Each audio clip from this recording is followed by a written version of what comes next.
Hello and welcome. Welcome back to Language Culture and Dr. Lou. And now that we're nearing New Year, where we're going to say goodbye to 2025 and hello to 2026, um, this is the time of year when we start taking stock of what's happened over the last year and what has defined the last year and what should we remember about the last year. And for the folks who make dictionaries, this is the time of year where lots of their linguists get together and figure out which words they should choose as the word of the year. And so we have them decided based on, in part, um, things like the usage of a word rises up a lot. And we can see that on like results for what words people were searching for online, as well as the appearances of words all over social media and in other print. And um, so we have lots of things we can define what would the so-called important words be. But in general, they tend to kind of define the times. And so I'd like to go through a bunch of them together with you. And I will give you the word of the year specifically for each of a few different dictionaries. And I'll add another few words to it that I think have very much represented this past year of 2025. And so what's the first word of the year? This one was chosen by dictionary.com, 6-7. And I think that one is kind of silly because, well, A, we don't pronounce it 67 like it looks like there, like it's spelled, it's 6-7. And I think that word, again, is especially silly. It's a, because it doesn't really mean anything. It's more like an interjection that one starts chanting in a sing-songy way, especially after they hear the numbers 6-7. Um, and it's totally Generation Alpha slang. So it's the slang of the kids today. And like I said, it doesn't really mean anything. People who have tried to define the meaning of it have come up with things like so or maybe and all of that.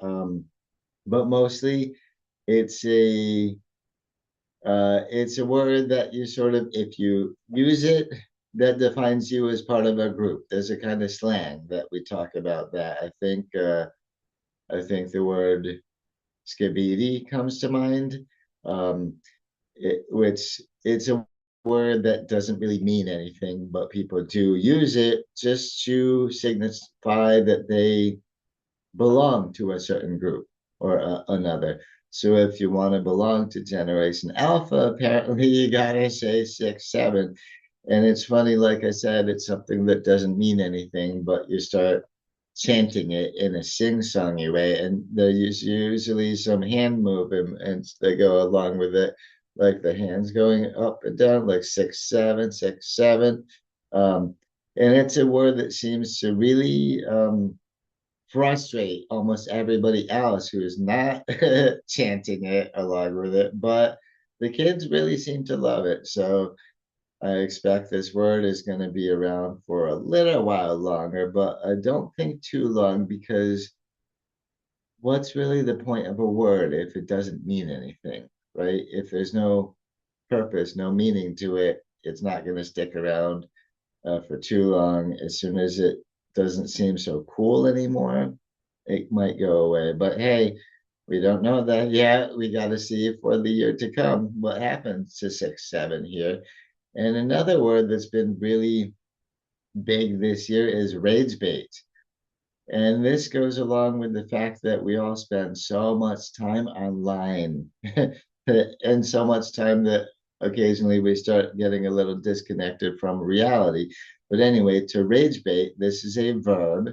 And so this is to um, create content online, even if whether it's through a post or through a comment or through making a little video or whatever, that this content is designed to frustrate, to anger, and to to coax people into having a really negative reaction to it. And that's all very much on purpose. A lot of content creators online do this very much on purpose to draw more engagement to their content and to their web page and all that, because that's a lot of times the algorithms,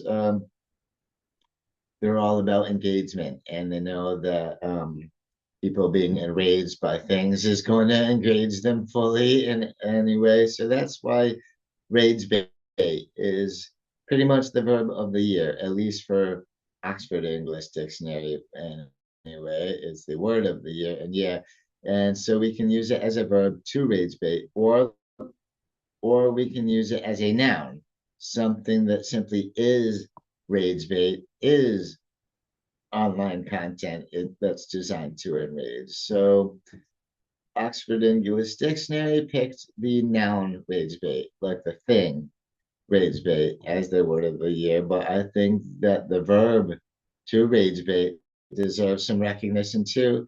And it does speak a lot to uh, the society we're living in right now, where spending so much time online and so much time angry with each other. Anyway, so another good word of the year was chosen by Merriam-Webster Dictionary, slop, and Macquarie Dictionary used AI slop, and they're referring to the same thing.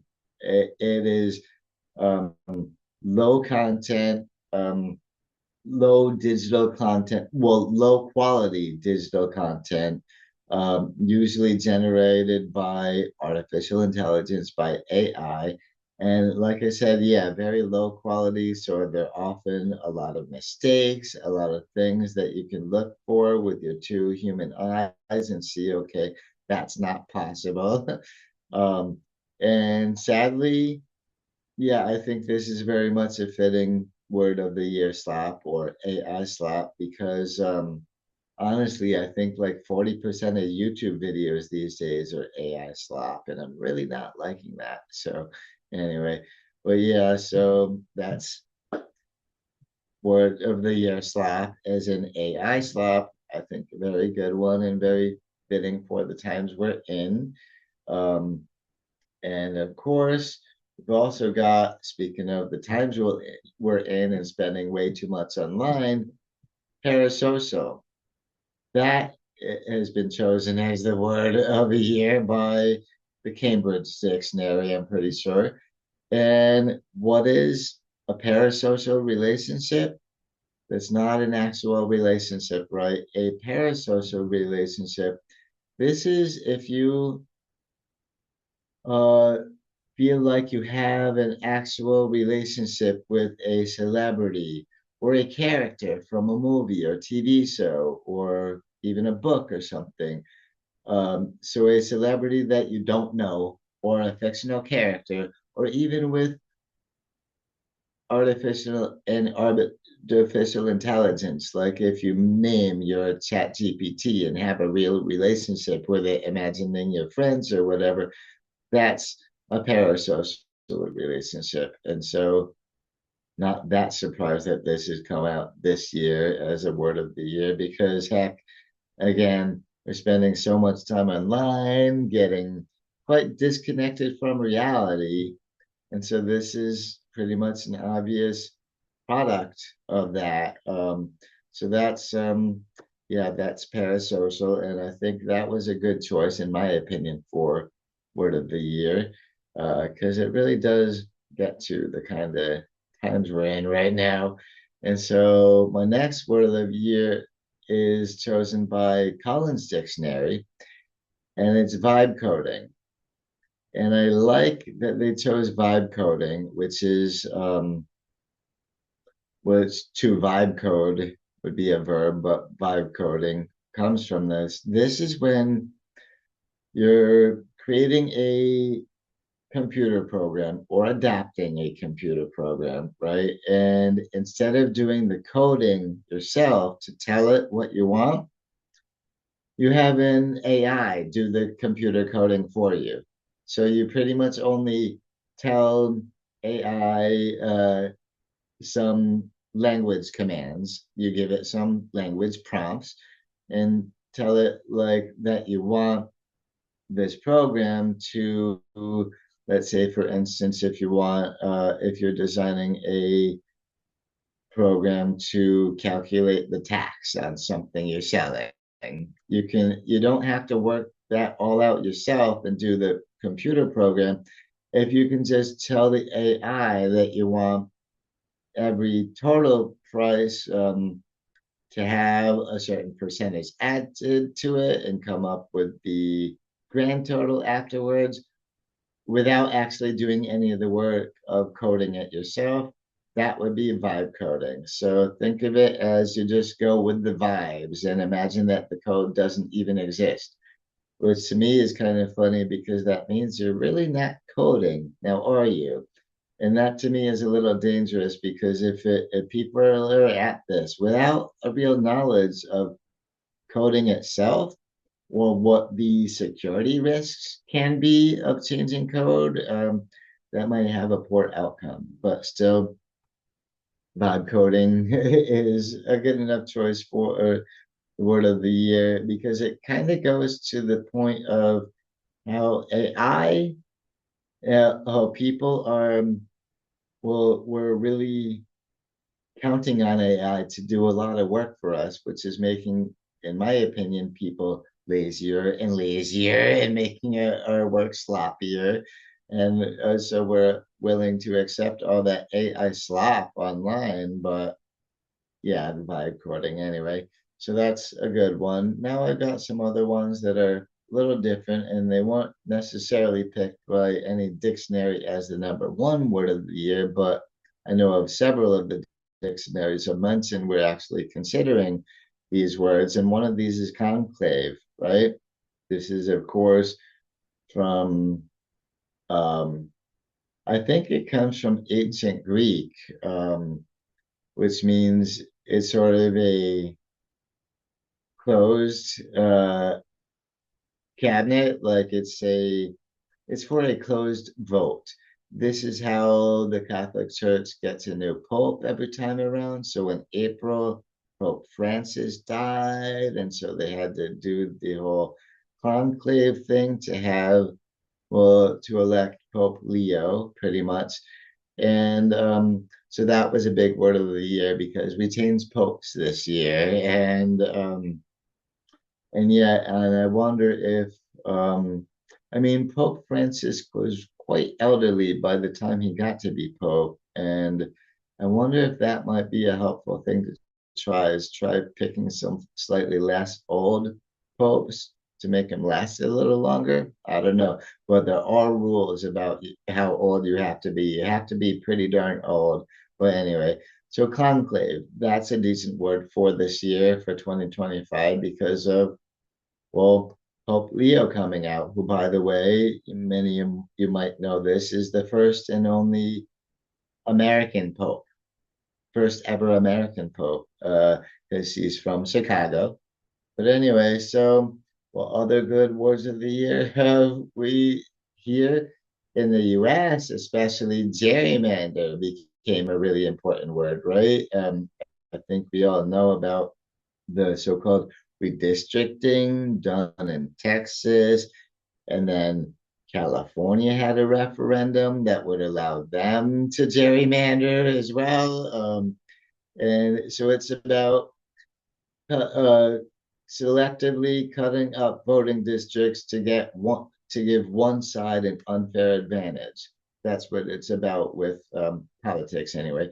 It can also be something that happens when people cut up to map out school districts. But anyway, mostly we know in politics. And so, yeah, gerrymandering for Americans, gerrymander has been a super big word this year. And I do wonder how much this has been going on in other countries, but I know that in the US, had to include gerrymander in my words of the year for this year because that's been huge political topic and it is going to have some real consequences when we get to next year's midterm elections, right? And so what else we got here? Tariffs. And so the word tariff, and this is in the plural, tariffs, is something that we've all had to get very familiar with this year because when President Trump took over in January, and this is one of the campaign promises he made good on, he was going to tariff the crap out of everybody else. Even our friends, even our allies are getting tariffs and whatnot. So this one in here, you might say goes back to American politics, just like gerrymander, but this is a whole worldwide thing because the US has put tariffs on absolutely everybody, and other countries are putting reciprocal tariffs back on the US. And so this is changing trade deals and how trade is working around the world. And but mostly, yeah, mostly for all the lay people who didn't necessarily know exactly what a tariff was before 2025, we got to know exactly what a tariff is because, well, uh, that has basically been raising the prices of everything. And so, what a tariff is a tax essentially. It's that you put on mostly on imports that a country puts on imports, and so the people having to pay the tax are the companies importing those products. Now, a tariff can also be some countries do export tariffs to make it more expensive for companies in other countries to buy from them, or at least to make money off those. So the tariffs can go either way. They can be import tariffs or export tariffs. But either way, the person paying that tariff is the person importing it, if it's an import tariff, or rather the company importing it. Or if it's an export tariff, it's the company exporting it that's got to pay it. And of course, like in a natural capitalist way, the cost all gets passed right onto the consumers. Anyway, so tariffs, had to mention that one for the words of the year. And I think this is the final one, to touch grass. This is something people have been searching online and people have been putting in comments online a lot. To touch grass, that is a reference to get to unplugging, getting offline, and going out in the real world and having a real life experience. Because again, like I said earlier, one of the things of these times of this year we've been living through is that people are spending so much time online that they're totally getting disconnected from reality. And it's nice to know that some people are hungering for real life, uh, tactile experiences, real life experiences where you just enjoy the world around you and maybe the people around you, even. And so, yeah, that's what To Touch Grass is all about. It's all about doing something real instead of just something on the screen, instead of just something online. And I do like that one. And I did wanted to conclude my little selection of words of the year with this one because I think it's the most yeah, the most healing for the times we've been in lately. Get offline, stop going down rabbit holes and getting sucked in by the clickbaiting and the rage bait and all that, and just go outside, stop and smell the roses. You know what I'm saying? Just enjoy that. So on that note, have a happy new year for next year. We're soon to be getting to it, but at least I wanted to wrap up 2025 for this channel by this whole words of the year thing. So thank you very much for watching this video, and please do consider subscribing if you're not subscribed yet. Please do remember remember to drop a like on this video as well. That might help propel it in the algorithm. And so again, um, like I said before, Happy New Year is coming up very soon. And so, yeah, I will be putting out a video very beginning of New Year. So until then, catch you around next time. Bye bye.